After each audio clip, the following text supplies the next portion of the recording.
បាទសួស្តីបងប្អូនទាំងអស់គ្នាថ្ងៃនេះខ្ញុំមានវីដេអូមួយចង់ចែករំលែកទៅអ្នកទាំងអស់គ្នាគឺការប្រើប្រាស់ function sum if នៅលើ Excel តោះឥឡូវយើងទៅមើលវីដេអូទាំងអស់គ្នាអញ្ចឹងសម្រាប់រូបមន្តនេះដែរគឺយើងប្រើសម្រាប់បូកលេខនៅក្នុង Excel នៅពេលដែលពួកវាបំពេញទៅតាមលក្ខខណ្ឌជាក់លាក់មួយឬក៏ច្រើនតោះឥឡូវគឺយើងមកមើលរូបមន្តផងវាអញ្ចឹងរូបមន្តផងវាគឺស្មើ sum if អញ្ចឹង sum rank បន្ទាប់មកបៀស1គឺ criteria rank 1បៀស1 criteria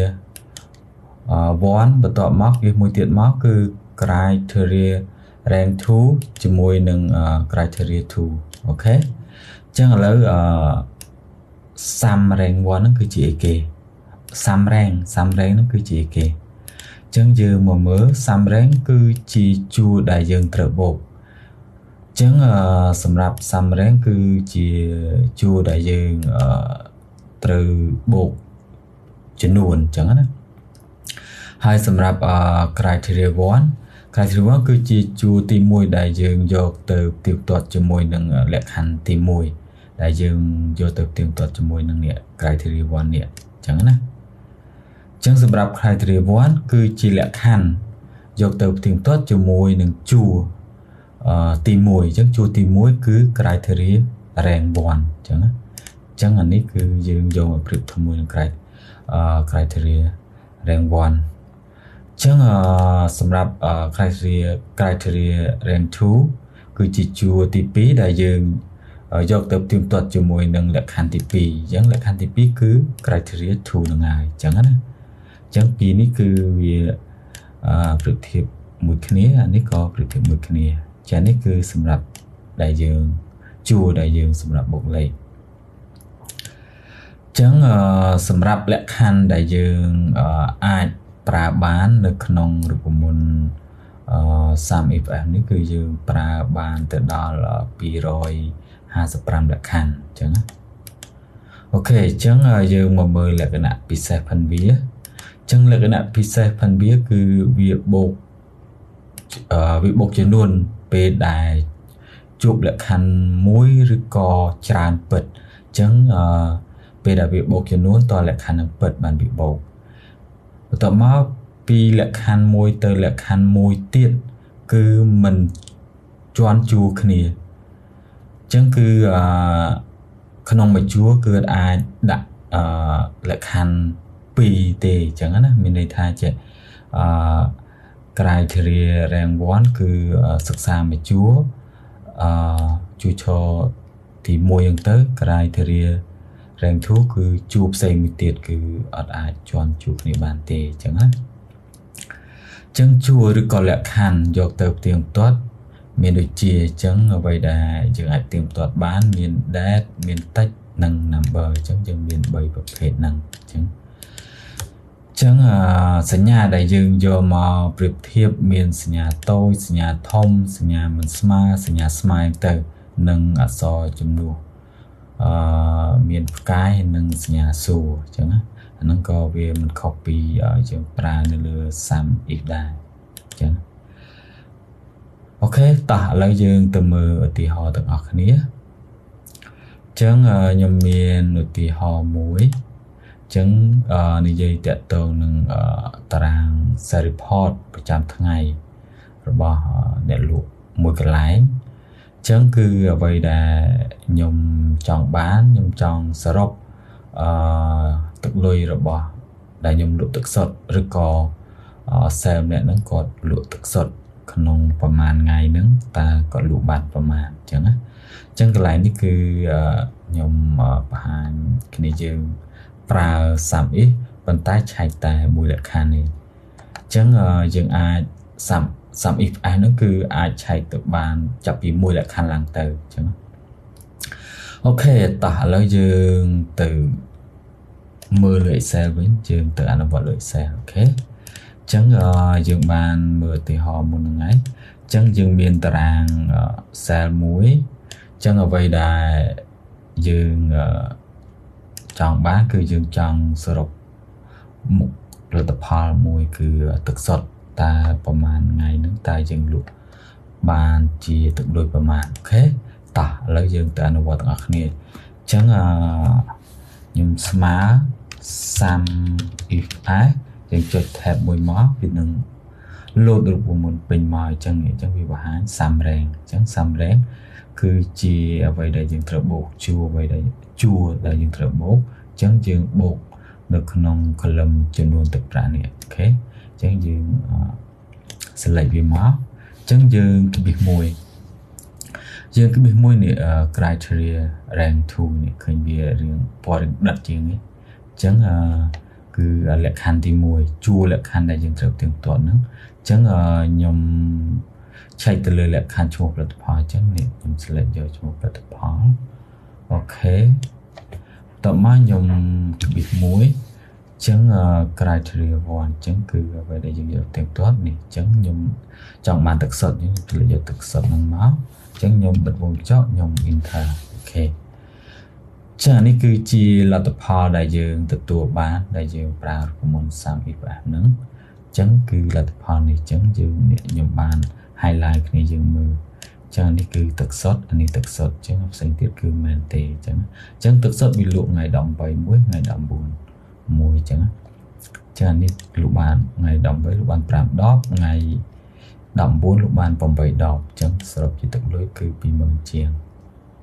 អូខេតោះឥឡូវយើងទៅមើលឧទាហរណ៍មួយទៀតឧទាហរណ៍នេះគឺខ្ញុំឆែកទៅលើ2លក្ខខណ្ឌ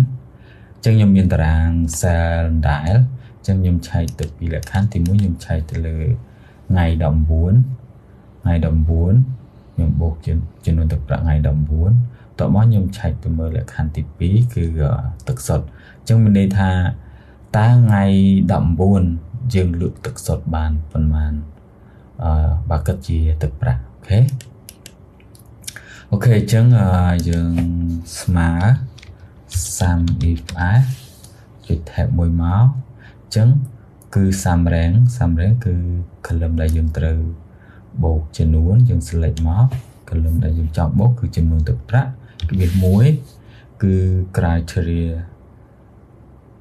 rank 1អញ្ចឹងគឺលក្ខខណ្ឌទី1អញ្ចឹងលក្ខខណ្ឌទី1យើងទៀតទៀងទាត់ជាមួយនឹងថ្ងៃខែអញ្ចឹងខ្ញុំ select យកថ្ងៃខែតមកខ្ញុំគបិស1អញ្ចឹងមកគឺនេះយើងប្រៀបធៀប criteria rank 1ប្រៀបធៀបជាមួយនឹង criteria 1អញ្ចឹងនេះអូខេអញ្ចឹងខ្ញុំគបិស1អញ្ចឹងវា load មកនេះ criteria rank 2អញ្ចឹងខ្ញុំចង់ប្រៀបធៀបជាមួយនឹងcheck ជាមួយនឹង column ឈ្មោះផលិតផលនេះអញ្ចឹងគឺជួរផលិតផលតមកវាមួយគឺ criteria 2គឺឈ្មោះទឹកសុទ្ធនេះអូខេអ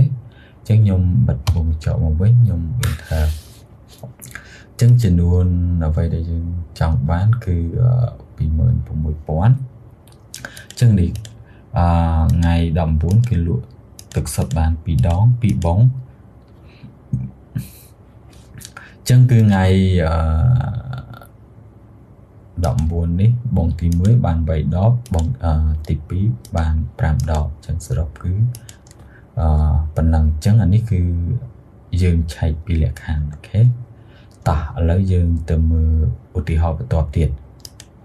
អូខេអញ្ចឹងឧទាហរណ៍នេះគឺឆែកនៅ2លក្ខខណ្ឌដែរប៉ុន្តែនេះគឺមានជា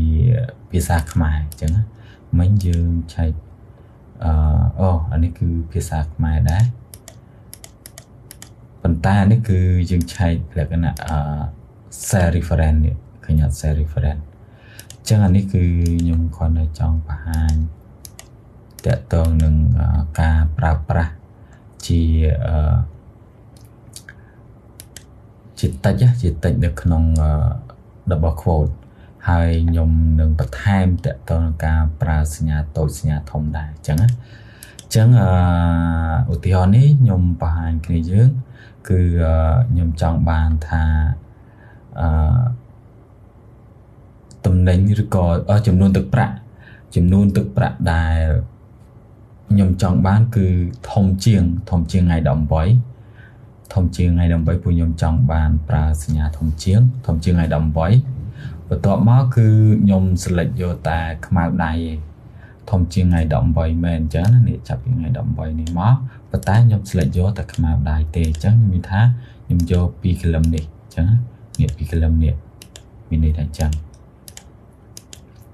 អូខេតោះឥឡូវយើងទៅអនុវត្តទាំងអស់គ្នាអញ្ចឹងស្មើ sum if f tab 1អញ្ចឹងទី1គឺយើងចង់បានឥឡូវយើងដាក់ sum rank សិនអញ្ចឹងគឺយើងបូកចំនួនបន្ទាប់មកអ្វីដែលយើងឆែកលក្ខខណ្ឌទី1គឺយើងចង់បានធំជាងថ្ងៃ18ដោយសារខ្ញុំចង់ប្រើសញ្ញាធំជាងអញ្ចឹងថ្ងៃធំជាងថ្ងៃ18អញ្ចឹងគឺcriteria rank 1មកយកវា1គឺលក្ខខណ្ឌហើយអញ្ចឹងសញ្ញាគឺយើងត្រូវប្រើនៅក្នុង double quote នេះអ្វីដែលខ្ញុំចង់បង្ហាញយើងគឺពេលដែលយើងប្រើសញ្ញាតូចធំឬក៏មិនស្មើអីគឺយើងប្រើនៅក្នុង double quote បន្ទាប់មកយើងភ្ជាប់ជាមួយនឹងលក្ខខណ្ឌអញ្ចឹងលក្ខខណ្ឌនេះគឺថ្ងៃខែនេះបន្ទាប់មកយើងក្បៀសមួយទៀតអញ្ចឹង criteria rank 2អញ្ចឹងឈ្មោះផលិតផលអូខេយើងឈ្មោះផលិតផលអញ្ចឹងខ្ញុំក្បៀសមួយអញ្ចឹង criteria 2ហើយកន្លែងនេះខ្ញុំអត់ប្រើជា cell reference ដូចនេះទៀតទេអញ្ចឹងខ្ញុំបង្ហាញគ្នាយើងដោយប្រើជាតិចនៅក្នុងរូបមន្តយើងតែម្ដងអញ្ចឹងជាតិចយើងអាចប្រើនៅក្នុង double quote អញ្ចឹងណាអញ្ចឹងខ្មែរក៏បានអង់គ្លេសក៏បានអញ្ចឹងអានេះខ្ញុំបង្ហាញតើតើនឹងការប្រើប្រាស់អក្សរខ្មែរទៅអញ្ចឹងខ្មៅដៃខ្ញុំសុំដូរ font តិចខ្មៅដៃអូខេខ្ញុំបិទ double quote វិញអូខេខ្ញុំបិទមួយចោលអូខេអញ្ចឹងគឺលទ្ធផលយើងទទួលបានគឺ 12000 អូខេអញ្ចឹងយើងសាកមកបូកមើលគឺឃើញ 12000 មែនអូខេអញ្ចឹងណាអញ្ចឹងគឺការប្រើប្រាស់ព្រោះយើងគឺត្រឹមត្រូវហើយអូខេតោះឥឡូវយើងទៅឧទាហរណ៍បន្តទៀតយើងបាន3ឧទាហរណ៍ហើយអញ្ចឹងយើងមកមើលឧទាហរណ៍មួយទៀតអានេះគឺឆែកទៅដល់3លក្ខខណ្ឌអូខេឆែកទៅដល់3លក្ខខណ្ឌអញ្ចឹងទី1គឺឆ្នាំខែនិងឈ្មោះផលិតផលតោះឥឡូវយើងទៅអនុវត្តទាំងអស់គ្នាអញ្ចឹងគឺយើងសរសេររូបមន្តយើងដែរមក sum if f ទៅ tab 1តមកយើង sum rank យើងបូកចំនួនទឹកប្រាក់អូខេបន្ទាប់មកយើងក្បៀសមួយលក្ខខណ្ឌទី1យើងឆែកទៅលើឆ្នាំនេះយើងបូកឆ្នាំមកបន្ទាប់មកយើងក្បៀសមួយមកខ្ញុំប្រើ cell reference តែម្ដងទៅខ្ញុំខ្ជិលវាយនៅក្នុង double quote អូខេខ្ញុំ select យកតែម្ដងមកក្បៀសមួយលក្ខខណ្ឌទី2គឺយើងឆែកទៅលើខែអញ្ចឹងណាខែនេះយើង select ខែមកអញ្ចឹងខែ6អូខេតមកយើងឆែកទៅដល់លក្ខខណ្ឌទី3នេះយើង criteria rank 3តោះឥឡូវយើងមកដល់លក្ខខណ្ឌទី3គឺឈ្មោះផលិតផលយើង select យកឈ្មោះផលិតផលវា1 criteria 3គឺសៀវភៅអូខេបដួងចោអូខេអញ្ចឹងនេះគឺជាលទ្ធផលដែលយើងបានអញ្ចឹងនេះអ្វីដែលខ្ញុំ highlight គឺអានេះគឺ highlight ឲ្យដើម្បីឲ្យគ្នាយើងស្រួលមើលខ្ញុំ select ឲ្យហើយអញ្ចឹងណាកុំឲ្យគ្នាយើងពិបាកមើលអញ្ចឹងសិភៅអញ្ចឹងថ្ងៃ2025ខែ6អញ្ចឹងលោកបានតា7ក្បាលលេខមកបងនឹងទេអញ្ចឹងណាអញ្ចឹងចំនួនប៉ុណ្នេះចា៎នេះគឺ3លក្ខខណ្ឌអញ្ចឹងព្រោះមាន 4-5 លក្ខខណ្ឌគឺយើងបន្តទៀតទៅអញ្ចឹងអត់មានជាបញ្ហាទេអូខេតោះឥឡូវយើងទៅមើលឧទាហរណ៍បន្តទៀតអញ្ចឹងអានេះគឺឧទាហរណ៍មួយទៀតអញ្ចឹងអានេះគឺវាមិនខុសពីអ្វីដែលខ្ញុំបង្ហាញនៅឧទាហរណ៍ទី2ទេតោះឥឡូវអ្វីដែលខ្ញុំចង់បានគឺខ្ញុំចង់បានឈ្មោះមួយនេះ cell មួយនេះហើយនឹងខេត្តមួយនេះអញ្ចឹងខ្ញុំអាចទី1ខ្ញុំប្រើជាតិចមួយជាអង់គ្លេសមួយជាភាសាខ្មែរអូខេតោះអញ្ចឹងស្មើ sum if f tab 1 chẳng dương xăm ráng dương bộ xe mỏng đá xe mỏng nó bị muối để khăn thì muối nhưng chạy từ lửa một xe ok chẳng cứ nhưng trong bảo vệ tết cứ vài nước không được bảo khố mang xây há một bị muối chẳng nhưng chạy từ lửa province tại chỉ phải xa Khmer ok chẳng cứ muối nhưng được bảo khố nhưng vài rót tạ nạ kỵ rì taจะ say ខុសគឺអត់ស្គាល់ទេអូខេតមកគឺយើងបិទពងចោលវិញ enter អូខេអញ្ចឹងគឺយើងបានហើយយើងជាតិចដាក់ក្នុងរបស់ quote មានភាសាខ្មែរផងមានអង់គ្លេសផងគឺរូបមន្តហ្នឹងគឺអាចឆែកបានអូខេអញ្ចឹងនេះអ្វីដែលខ្ញុំ highlight គ្នាយើងស្រួលមើលនេះអញ្ចឹងគឺចំនួនប៉ុណ្នេះអញ្ចឹងគឺត្រឹមត្រូវហើយអូខេតោះឥឡូវយើងទៅបន្តឧទាហរណ៍យើងទៀតយើងអាចអនុវត្តទៅឲ្យបានច្រើនអញ្ចឹងអានេះគឺ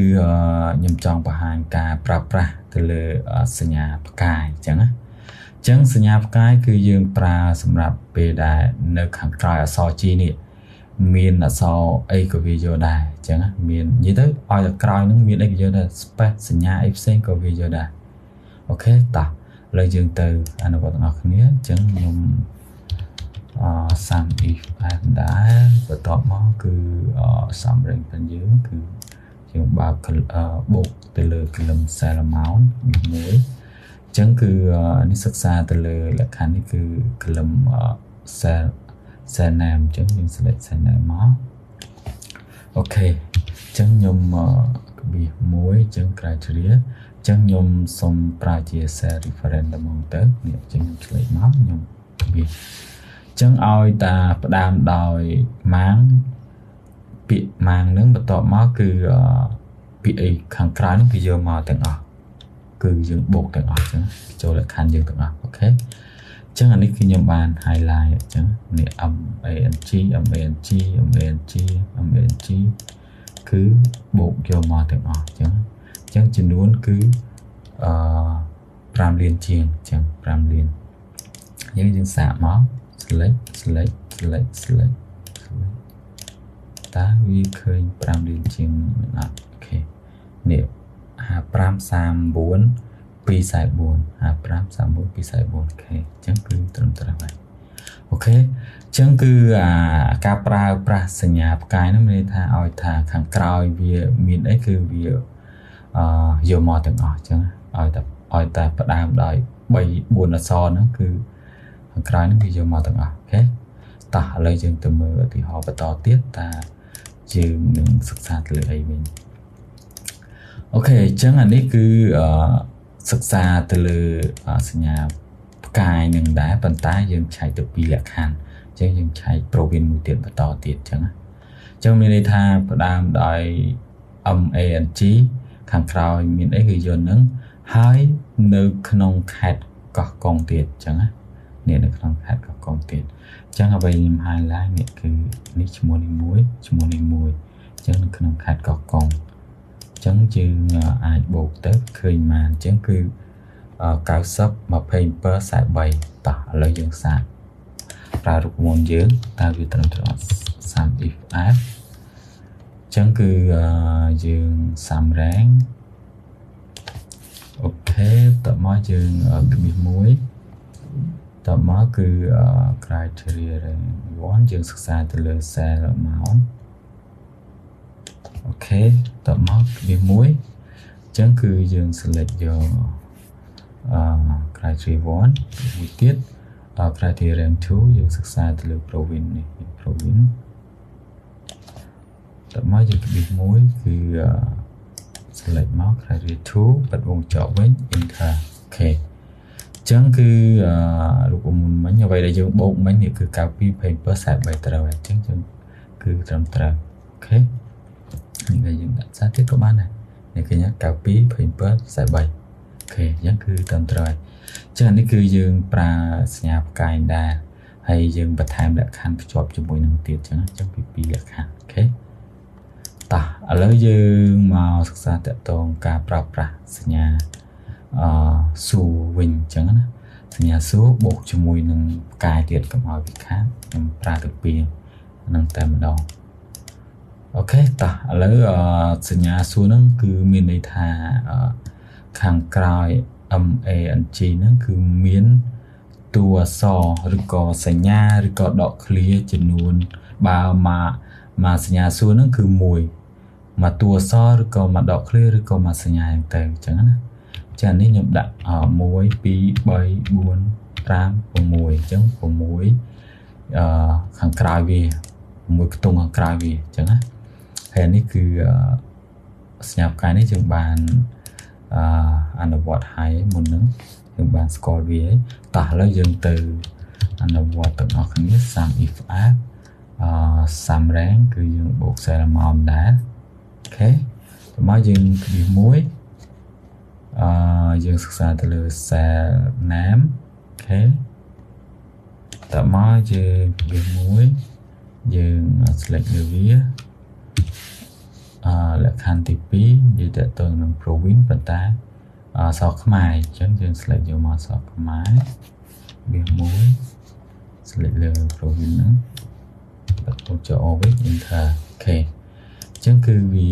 ដំណើរការអញ្ចឹងគឺនេះដើម្បីដែលខ្ញុំ highlight កំពុងឈ្មោះម៉ាងសេហាហ្នឹងអញ្ចឹងគឺខាងក្រោយវាមានមិញមានមក6យើងរាប់សាំអី1 2 3 4 5 6អូខេអញ្ចឹងយើងរាប់ឈ្មោះនេះវិញ1 2 3 4 5 6ទាំង space មួយទៀតនេះទាំង space នេះកន្លែងនេះ space កន្លែងនេះណាហ្នឹងក៏រាប់ដែរអញ្ចឹងអូខេហ្នឹងក៏ដូចគ្នាតមកគឺកំពុងអញ្ចឹងក៏បានកំពុងខាងក្រោយមានដែរនេះកំពុងចាំវាយកកំពុងស្ពឺវាយកអូខេអញ្ចឹងពីរនឹងបូកចូលគ្នាមកអញ្ចឹងនេះអញ្ចឹងគឺឃើញចំនួន20 63 4 64នេះ20 63 4 64អូខេអូខេអញ្ចឹងខ្ញុំបានបង្ហាញគ្នាយើងប្រើច្រើនលក្ខខណ្ឌដែរហើយអូខេអញ្ចឹងសង្ឃឹមថាគ្នានឹងគ្នាយើងយល់អូខេអញ្ចឹងបើគ្នាយើងពេញចិត្តកុំភ្លេចជួយ like និង share វីដេអូនេះមួយផងអរគុណច្រើនយើងនឹងជួបគ្នានៅវីដេអូក្រោយទៀតបាយបាយ